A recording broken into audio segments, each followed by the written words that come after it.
Bismillahirrahmanirrahim. Assalamu alaikum, dear students. Dear students, today is the 11th lecture on report writing skills, and just to give you an overview of what we discussed in the last lecture, kindly have a look on the slides. Dear students, we've picked up two types of reports in the last lecture. One was the informational reports and the other one was the analytical reports. We discussed what is the definition of these two types and what is the difference between the informational reports and the analytical reports. As you can see on the slide, the objective of an informational report was simply to inform, was simply to share some piece of information, as you can see on the slide, with your audience, with your reader, with your receiver. No conclusion, no recommendation normally is given by the end of the informational report. Whereas in analytical report, you are supposed to come up with recommendations and conclusions. The solution of the problem basically is the objective in the analytical report, to find out the causes of any problem and then to give the conclusions or recommendations is the core objective of an analytical report. Then here, students, we discussed the different examples, as you can see on the screen, of the informational report, that monitoring and controlling operation reports, examples of informational reports, then the reports on the statements of the policies. These reports are also an example of informational reports. Then the compliance reports, most of the compliance reports are an example of informational reports. Then personal activity reports, particularly most of the times, are informational reports. Then justification reports, some justification reports can be nominated under the informational reports. Then some reports on the client work are also informational reports, and some proposals. Then we discussed in the last lecture, in the next slide, as you can see, that what is the objective of an informational report. The objective of an informational report basically is to make the reader understand something.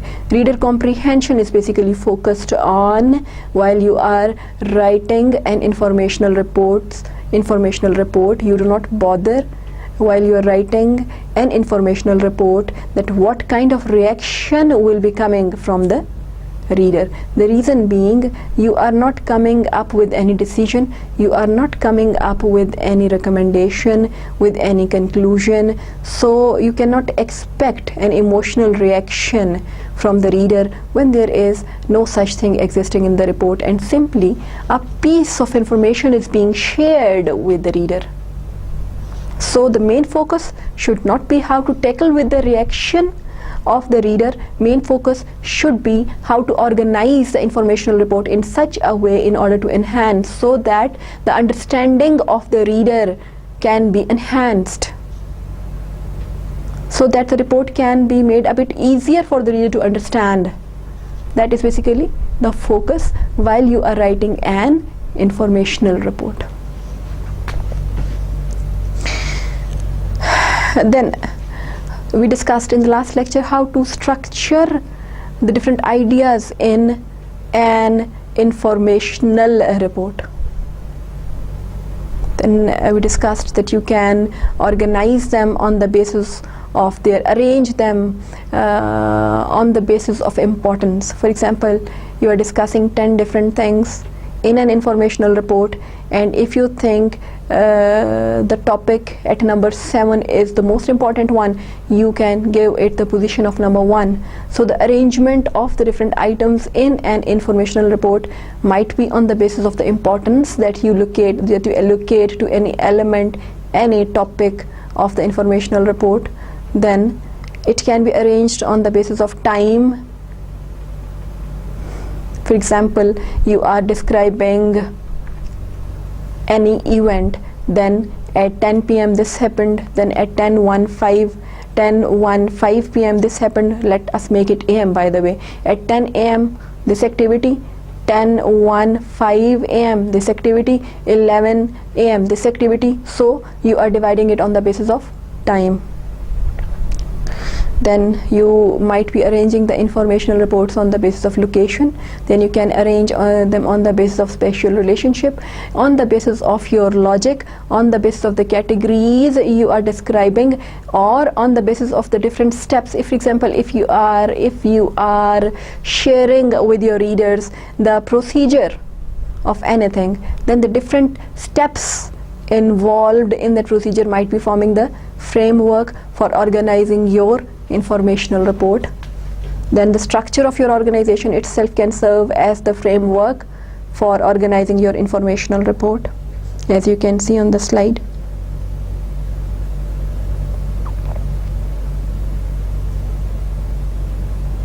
Then yes, we also discussed that if you are writing a report on the request of some of your customers, then the way the customer wants different pieces of information to be organized and handed over to him in the form of a report, you will be keeping that thing in mind while you are writing a report for a customer.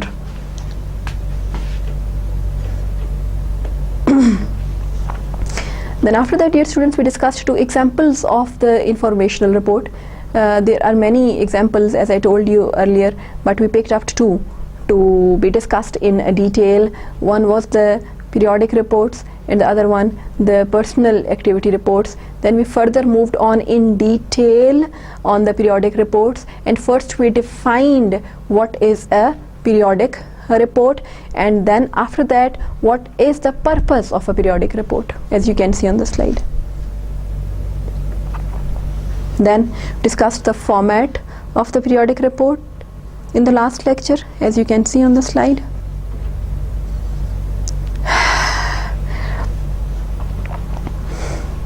After that, dear students, we discussed in detail that what should be the sequence of different things while you are writing a report in the periodic format, or simply while you are writing a periodic report. What thing should be placed at what place, what thing should be, which topic should be placed where, which area should be acquiring which position in a periodic report. We discussed it in detail, as you can see on the slide.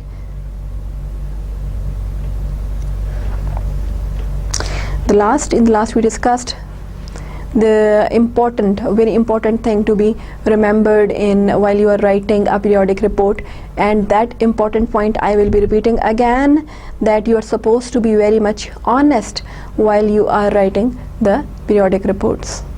And sometimes bad news is more important than good news, because immediate action is required in case of the bad news. Amendments, corrections are required by higher authorities in case of bad news. And in case if you hide the bad news and you convey a different situation in your periodic report to the higher authorities, your company will be suffering, you yourself will be suffering, your job will be suffering, your credibility as a professional will also be suffering. So while you are writing the periodic reports, you are supposed to be honest whether it's a good news or a bad news, but much more honest if it's a bad news. Then we discussed an example, dear students, of a periodic report in detail, and we compared that example with this recommended sequence of different elements in a periodic report, whether this report practically followed that sequence or not. And this was a report by Liz Rockwell, director of the campus recruiting for an office of an accounting firm. What we are going to do today, dear students, is a detailed discussion on personal activity report. So dear students, we picked up, I think, 2 examples, 2 types of informational reports. One was the periodic report and the second was the personal activity report. Today we will be discussing in detail the personal activity reports. First, what is a personal activity report? As you can see on the slide,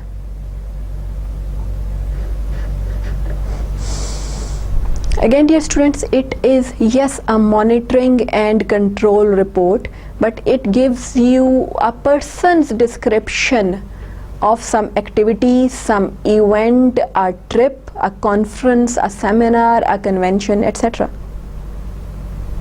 Whereas the periodic report was whatever happened in any department, in any division, in any office in a particular period of time. A personal activity report is different because it's the person's description of some activity, some event, some seminar, some conference, some convention, some trip, etc. So what is the purpose of writing this personal activity report? It's important to know. The purpose over here, dear students, is to inform the higher management of any important thing that happened during any activity on which you are writing that personal activity report. As you can see on the slide, it's written to inform the management of any important information or event that emerged during the activity. Then what should be the format of a personal activity report? Again, like the periodic report, yes, the personal activity report is also written in memorandum format, memo format, to, from, subject, date. But there is a slight difference that in if you remember, in a periodic report, the recommendation was to skip the introduction portion in paragraph form, because there simply we shared with each other that the subject line would serve the purpose of introduction itself. So a separate introduction was not required while you were writing the periodic report. And basically, the main reason is a periodic report is a recurring document. Periodic report, that's the definition itself. The word itself shows that something that is periodically being repeated, say after every 1 month, after every 15 days, after every 2 months, whatever the time period you have set, it will be repeated. So that is why a separate portion for introducing that periodic report, which is already introduced, not required. Whereas the personal activity report is not a recurring document. A bit more of introduction in the paragraph form is required in the personal activity report. Then, how should it be organized? It can be organized chronologically, or it can be organized on the basis of the topics as well. 2 divisions are recommended, one on the basis of time and the other on the basis of the topics that you are discussing in the personal activity report.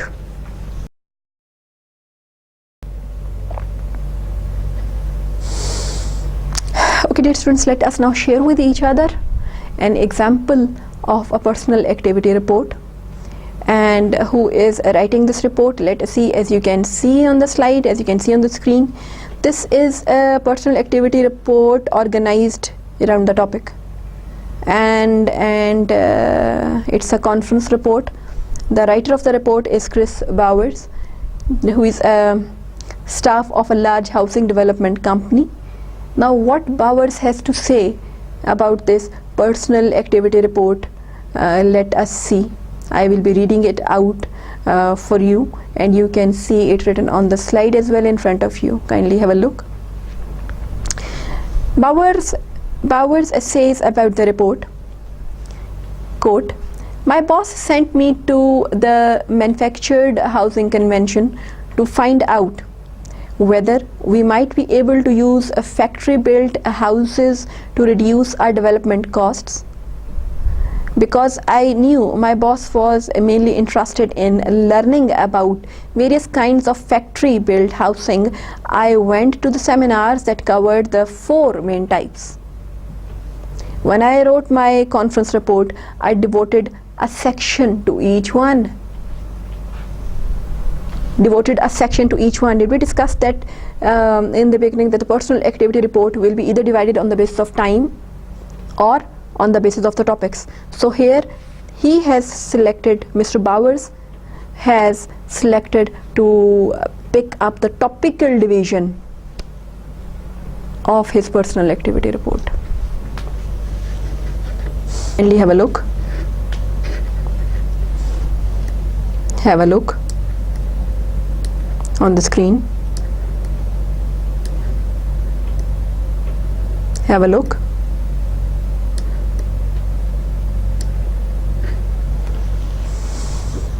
Starting with date October 23rd, 1995, memo format being followed, to Gary Boone, from Chris Bowers, with his signatures by the way, CB, and subject Manufactured Housing Convention. Now let us see what Mr. Bowers writes next. He says, my trip to the Manufactured Housing Convention held October 16 to 20 in Miami was extremely interesting. One clear point was made repeatedly by many speakers. Factory-built homes have the potential to transform the housing industry. By 1999, 37% of all new homes will be manufactured away from the development site, freeing the developer to concentrate on site acquisition, preparation, and marketing. The 4 main types of manufactured housing discussed at the convention are described below. As we discussed, that the personal activity report will be requiring a bit more of introduction as compared to the periodic reports.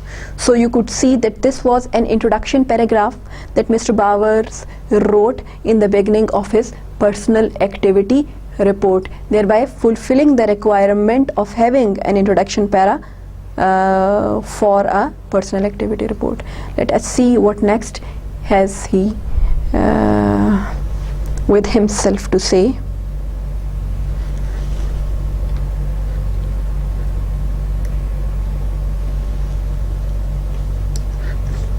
The 4 main types of manufactured housing discussed at the convention are described below.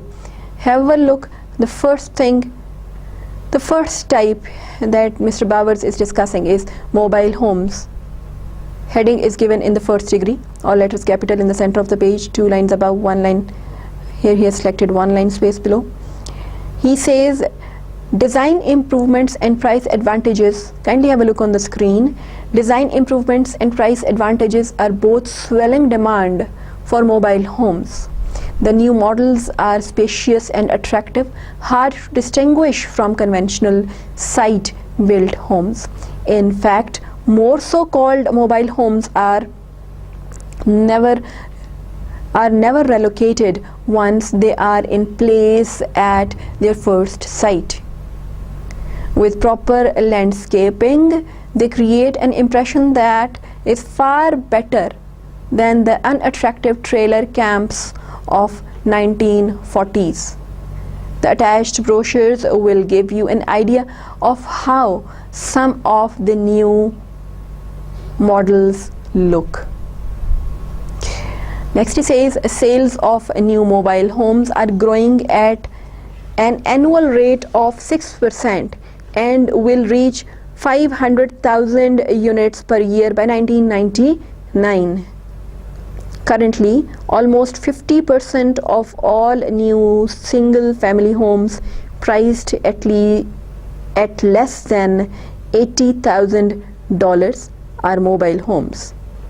Currently, almost 50% of all new single-family homes priced at less than $80,000 are mobile homes. Buyers range from first-time homeowners to middle-income retirees.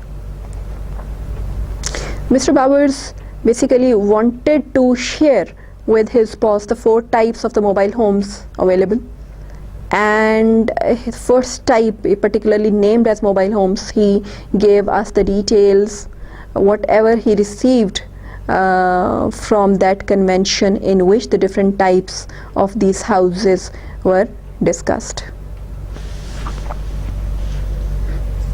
Next, Mr. Bowers introduces another type, that is modular housing. As you can see on the screen, what he has to say about it, let us see. And can you see, dear students, that Mr. Bowers has topically divided. This is the topical division of the personal activity report. It's not being divided on the basis of the time of the convention, the different activities in the convention.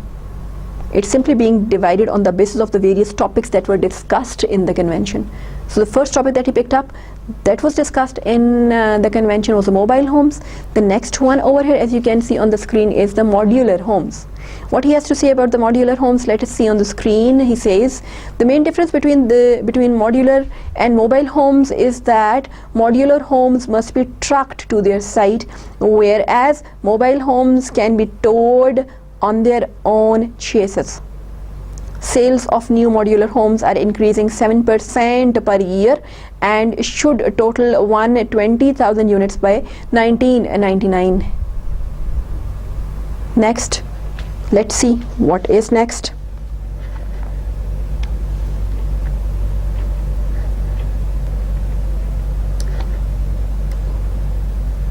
Next is, as you can see on the screen, the panelized housing. He says panelized housing is assembled at the development site from large factory-built components such as walls, floors, and roofs. The developer has the option of using the components in various configurations. Shipments are increasing at an annual rate of 8% and will reach 175,000 units by 1999. Next.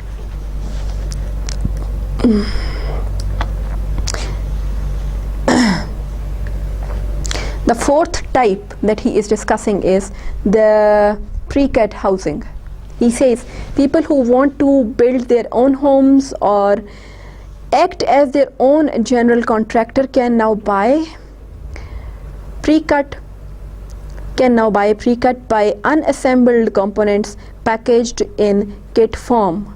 The market has traditionally been dominated by mail order firms featuring log cabins, geodesic domes, and A-frames, but a few manufacturers are currently trying to gear their packages to the development market. Sales are beginning to pick up. Shipments are growing by 6% annually and will reach 42,000 units by 1999. So dear students, Mr. Bowers has written this personal activity report by dividing it on the basis of the topics. It was a personal activity report that detailed the different housing types that were discussed in a convention. So it began by picking up the report in a memorandum format. Let me here. Can you see the memo format? Date, to, from, subject. After that there was an introduction para, and after that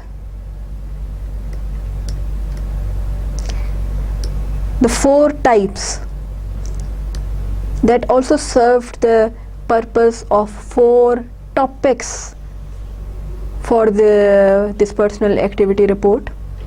They were discussed. Mobile homes, as you can see on the screen, modular housing, panelized housing, pre-cut housing.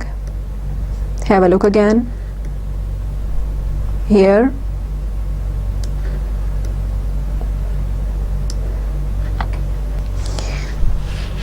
So dear students, we discussed what is a personal activity report, and then we discussed, we analyzed an example of the personal activity report, and we analyzed the different portions of that personal activity report by Mr. Bowers. Now we will be moving next to the analytical reports, and as I told you earlier, what is the difference between the analytical reports and the informational report. And in an analytical report, it's not simply the information that is the focus.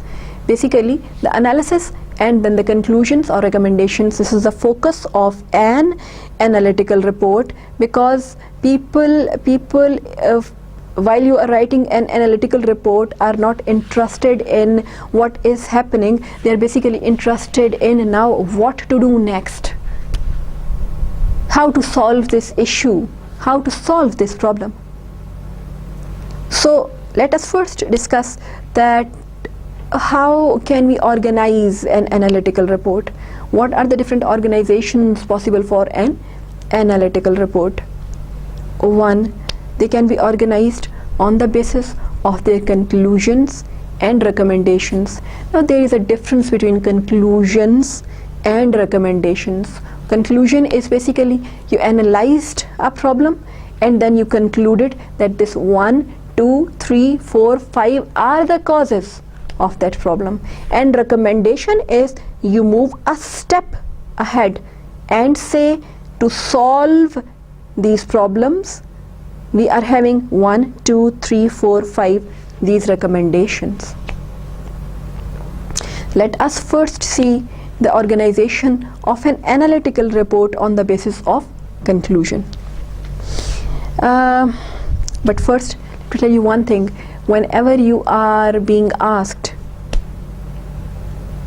by your colleagues or your boss to write an analytical report, there you are writing for the most receptive reader of yours. Receptive means a person who is ready to accept your recommendations and conclusions, a person who is likely to accept whatever you would say. And normally when you are asked by your colleagues or your authorities to write an analytical report, which is a very crucial report, since it's a report that analyzes the problem and then gives the recommendation and will no doubt affect the working of your organization or company either negatively or positively. So simply they have picked you up because they trust you. That means they trust you, that you will be doing a thorough job, that you will be correctly pinpointing the causes and coming up with the recommendations.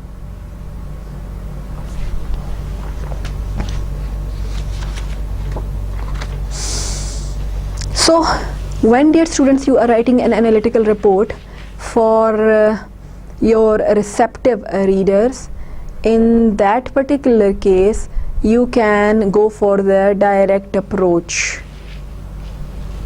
Adil, कोई मसला? ठीक? Then you can you can use the direct approach. What is a direct approach? In which you can directly start with conclusions, the sweeping statements, because there are reasons. The reason is this: you are having at that particular time the most receptive reader who is going to accept your recommendations and conclusions. So direct approach can be used. You can organize the report in direct format. What is a direct format? That starts with the conclusion and recommendation and then gives the details.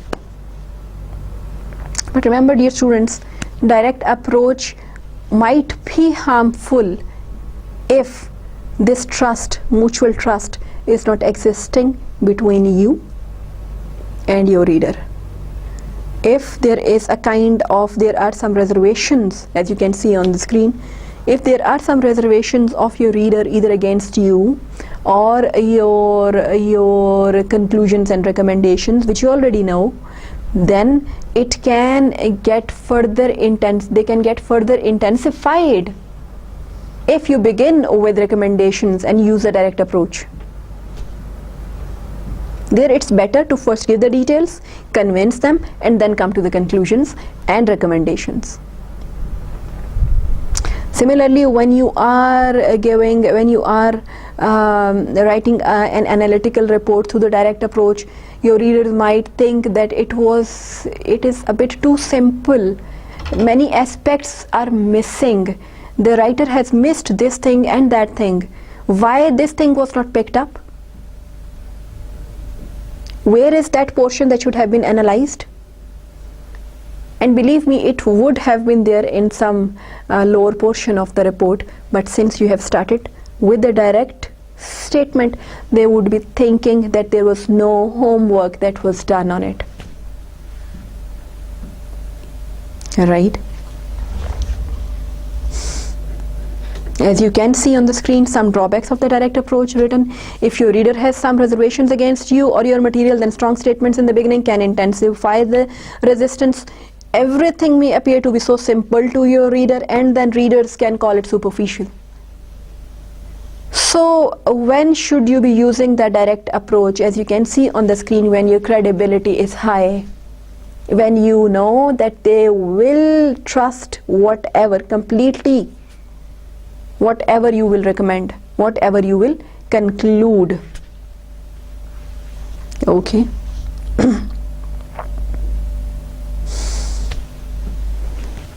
First, we are discussing, as we started with, how to divide an analytical report on the basis of a conclusion. And I told you in the beginning what's the difference between the conclusion and a recommendation. Here's an example in front of you. It's an analytical report divided on the basis of conclusion. The writer is, as you can see on the screen, Ellen Miller, and she works on planning staff for Forest Products Company in North Carolina. And the task which was given to her in order to write this analytical report was to investigate opportunities for getting into mushroom growing business. Now let us see what Ellen Miller has to say about this analytical report of hers.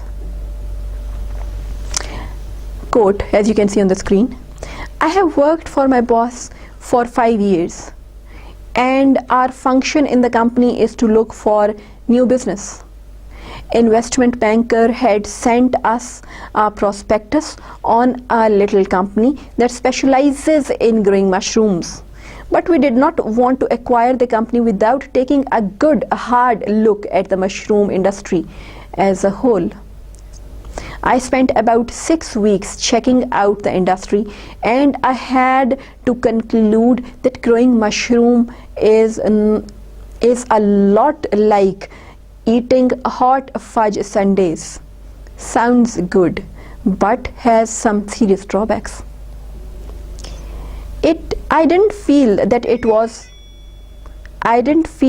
it was my place to say flat out that we shouldn't invest in the industry, but I did feel justified in warning my boss of the risks." Unquote. Let us directly now move to the, before moving that, we are discussing what? We are discussing a kind of analytical report that is being divided on the basis of the conclusion. Now remember, dear students, it is a dual conclusion, a conclusion that is having two aspects in it. Miller says that growing mushroom is a good business, as you can see on the screen, but not for our company. I repeat, two aspects of the conclusion. Growing mushroom is a good business, but not for our company. Now these two will be forming the basis for dividing this analytical report. That means first portion of the report should be having some points in favor of mushroom growing business, showing that it's a good business. And the second part of the report should be having, because we are dividing it on the basis of conclusion, should be showing that why it's not good for our company. Let us see the outline that Miss Miller has selected for this analytical report, which will clearly show you the demarcation of the report into two portions. One showing the beneficial aspects of mushroom growing business, and second focusing on why it's not good for her company. As you can see on the screen, it's an outline of the research based report based on conclusions. First is the introduction.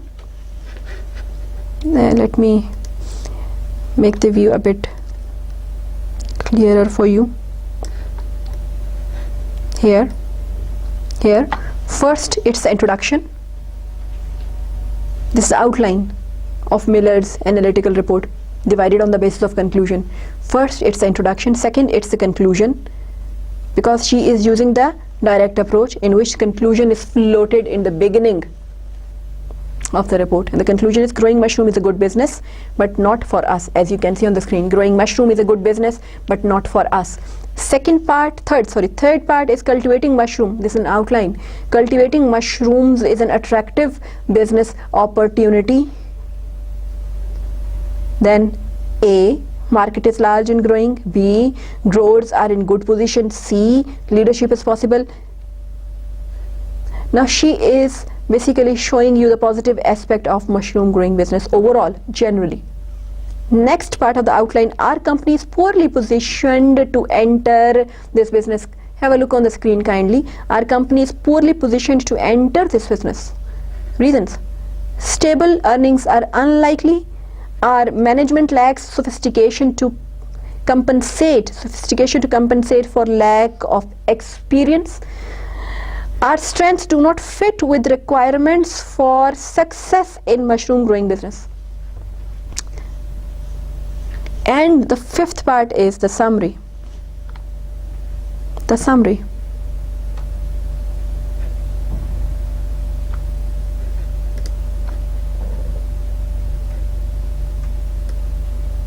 Here, have a look again. This portion that I am encircling, kindly have a look on the screen. This portion, cultivating mushrooms, have a look, is an attractive business opportunity. This portion pertains to the first part of the conclusion, that is growing mushroom is a good business. I am encircling it on the screen, kindly have a look. Growing mushroom, the dual conclusion, growing mushroom is a good business. So this portion, this one, cultivating mushrooms is an attractive business opportunity. This pertains to this first portion of the conclusion. The second is but not for us. Second part of the conclusion, have a look. I'm encircling it, but not for us. Now the second portion of this analytical report should be focusing on this portion of conclusion. Yes, it is focusing on this portion. Our company is poorly, have a look, our company is poorly positioned to enter this business. So this is an example of an analytical report that was divided on the basis of a conclusion. Here I have simply picked up a small portion of Miss Miller's report, which is showing you the detail of focusing on the first portion of the conclusion, that mushroom growing is a good business. Let us see how she says this in the beginning portion, the portion of her report which is divided on the basis of a conclusion. The first part of the conclusion comes like this. Have a look. Cultivating mushrooms is an attractive business opportunity. First part of the conclusion was mushroom growing is a good business. This is one portion of the real report of Miss Miller. She says 3 characteristics of mushroom growing industry suggest that it offers attractive opportunities for growth. 1. The market demand for mushrooms is large and growing, with particularly rapid growth in the demand in the demand for fresh mushrooms. Number 2, the profit potential of growers appears to be high, particularly among the growers who are able to build brand identification. Number 3, the opportunity to establish a dominant leadership position exists and has not yet been fully exploited. Then with a subheading, market is large and growing. She says, using the second degree of heading, market is large and growing, she says, industry data indicate that the market for mushroom is large and that growth is likely to accelerate in the next 5 years. Retail mushroom sales, canned and fresh, are estimated to be $2.5 billion. In the past 15 years, growth in retail mushroom sales has been relatively constant at nearly 8% annually. Per capita consumption of fresh mushrooms has increased to 10% annually in the last 5 years. Expenditures on canned mushrooms as a percentage of personal consumption have remained constant. Example of an analytical report divided on the basis of conclusion in front of you.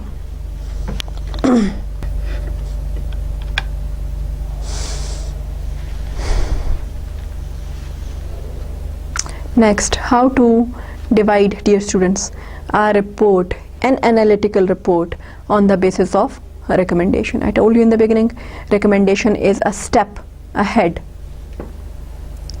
Recommendation is to take the next step after conclusion, that where your reader is not interested just to know the reasons of the problem, but he or she wants solutions.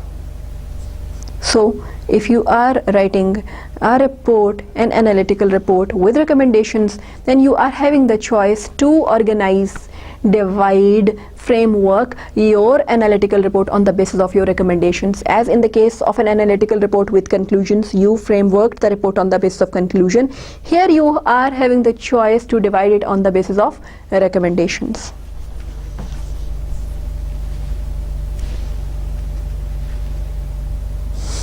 As you can see on the screen, readers want to know, in case of the analytical reports with recommendations, what they ought to do, rather than what they ought to conclude, how to solve the problem, then to justify, then just to study it. Okay, before moving on to that, what are the various steps that you should be keeping in your mind while you are trying to subdivide an analytical report on the basis of recommendations? Let us see. 5 steps. There are 5 steps that you should be keeping in your mind while you are organizing an analytical report on the basis of recommendations. Number 1, as you can see on the screen, first you should convince your reader for action, that there must be an action, there is the requirement for an action that should be taken. And how can you make your reader feel that an action is required? By mentioning, giving a brief introduction of the problem, that this is what is happening and we are supposed to stop it. Some action is required, and urgently, or in this period of time, or in this period of time. First portion of your analytical report that is based on a recommendation should make your reader understand that why an action is required. Then second portion of that analytical report based on recommendation should simply show the benefit of taking that step practically. Then number 3, briefly your analytical report based on recommendations will briefly mention the steps in point form very briefly that should be taken in order to achieve the mentioned benefits. Steps to be taken in brief. And fourth portion, we will be giving the detailed description of those steps that should be taken in order to get the benefits that were mentioned briefly in the second portion. As you can see, and the fifth portion should summarize the recommendations. These are the 5 steps, as you can see on the screen, that are required or recommended while you are organizing an analytical report on the basis of recommendations.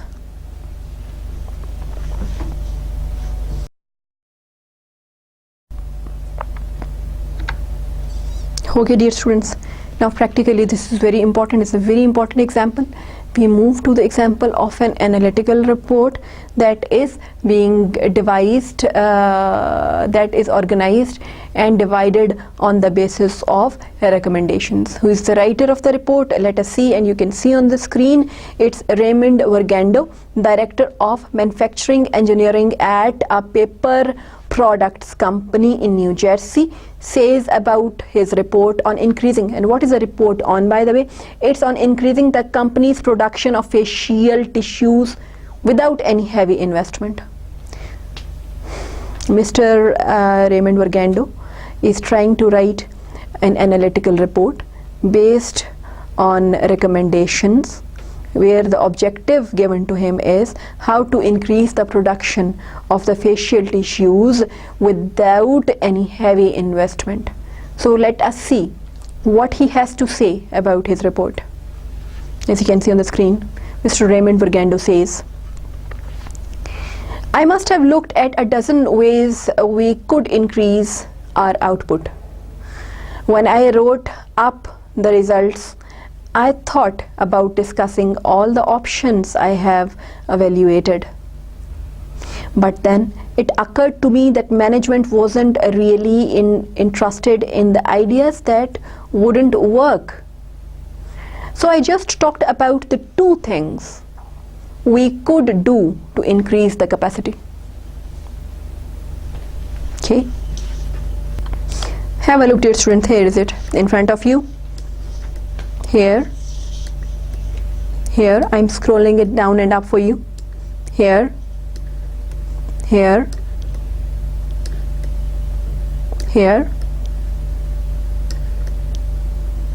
the entire report being shown to you, an analytical report that is divided on the basis of recommendations by Mr. Raymond Vergando.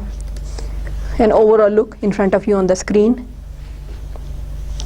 Now let us analyze this analytical report divided on the basis of recommendations.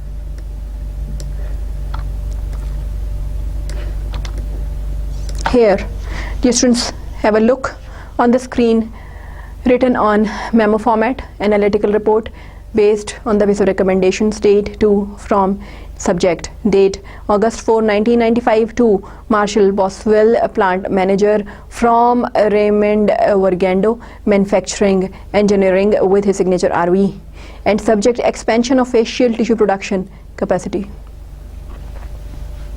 Now let us see, dear students, kindly keep in mind that there were 5 recommended steps while you are writing an analytical report on the basis of recommendations, and we will be comparing this report by Mr. Raymond Vergando with those recommended steps, whether this report is following those recommended steps or not. Okay, Mr. Vergando starts with it's Verdugo, by the way, and I have been calling him Vergando. It's Verdugo. Mr. Verdugo starts with the steady increase in facial tissues sales is making it more difficult to keep our inventory levels where they should be for efficient distribution. Our back order situation has become worse in recent months, and the marketing department is complaining about it. The new plant won't be ready until next March, so we can't expect any relief for the next 10 months. Here, analyze this paragraph, dear students, and you will find that yes, it's following the recommendation and it is pressing the need of an action by showing the reader the intensity of the problem, that the customer demand is greater and the facial tissue production rate is very low as compared to the demand. Back order log has increased too much and marketing department is continuously complaining. So through mentioning the problem in the first paragraph, somehow Mr. Raymond has successfully convinced the reader for an action. Next he says,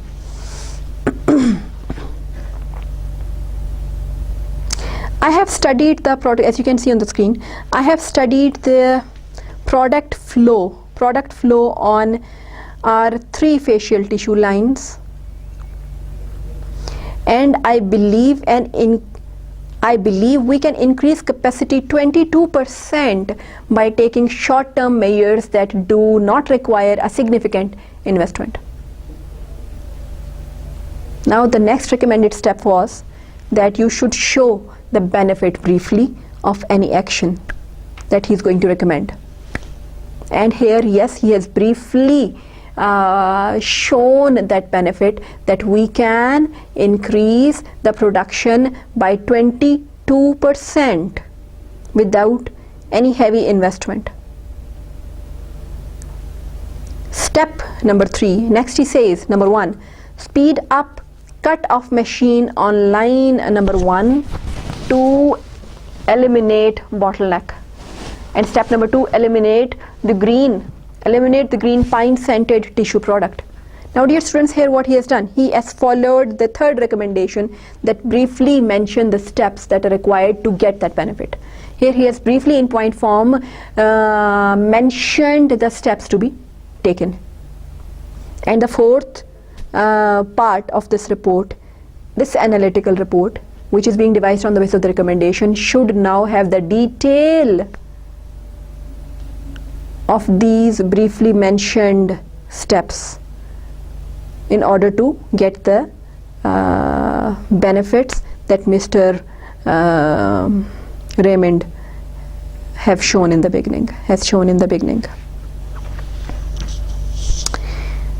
Here, dear students,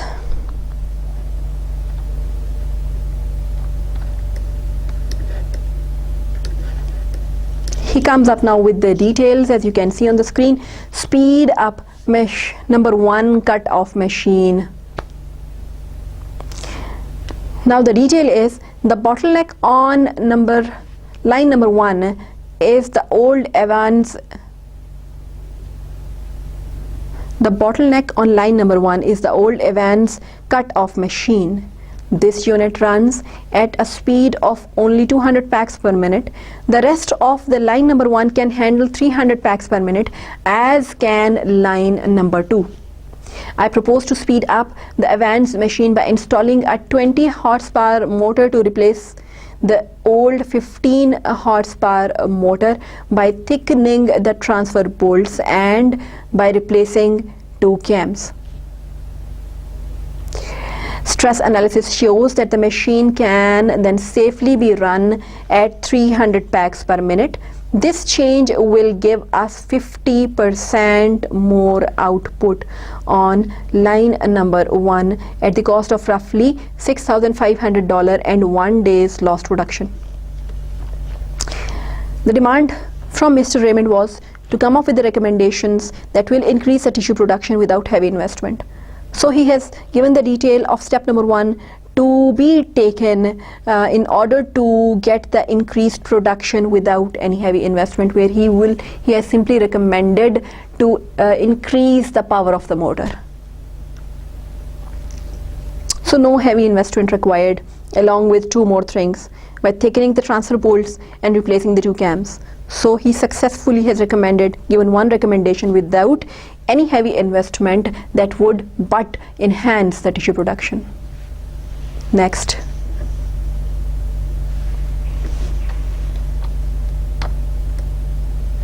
He says eliminate green pine scented tissue. Step number 2. He details it like this. Eliminating the green pine scented tissue, as you can see on the screen, is a sensitive subject. I am aware of your running battle with marketing on this, but I would like to urge you to try once again to get them to kill this product. When we run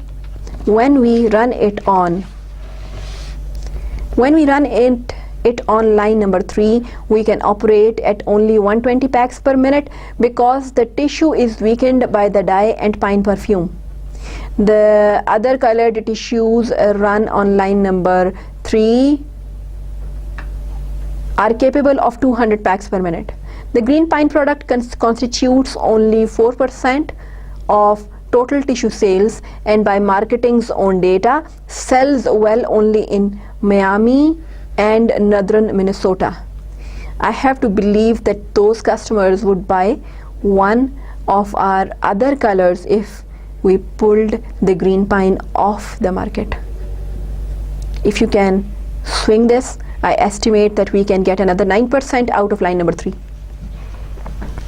Now here again, without any heavy investment, successfully and without making the business suffer negatively in any way, Mr. Raymond has recommended another action to enhance the production of the facial tissues.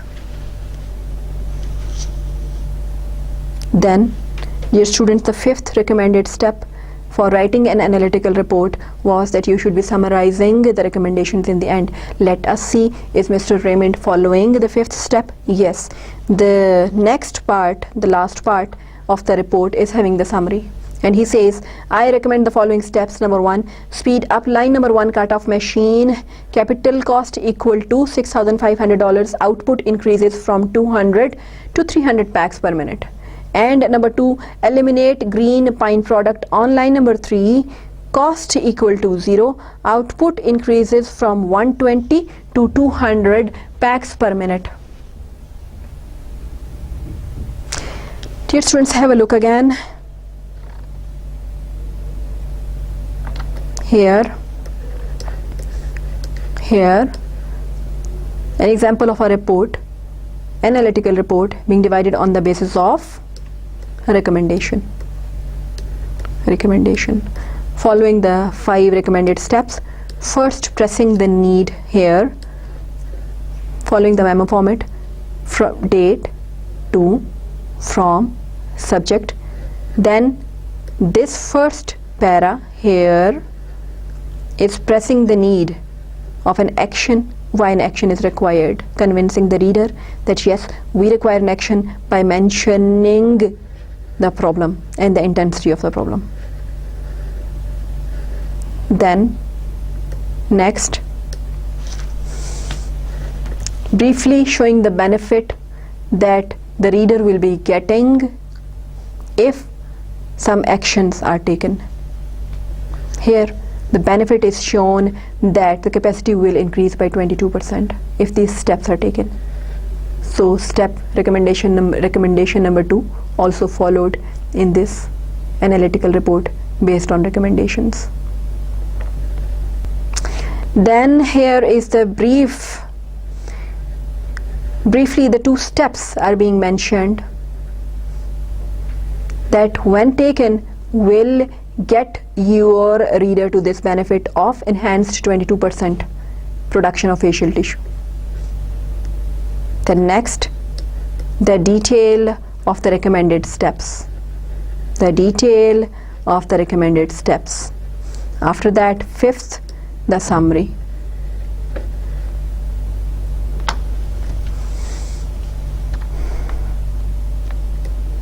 Here, dear students.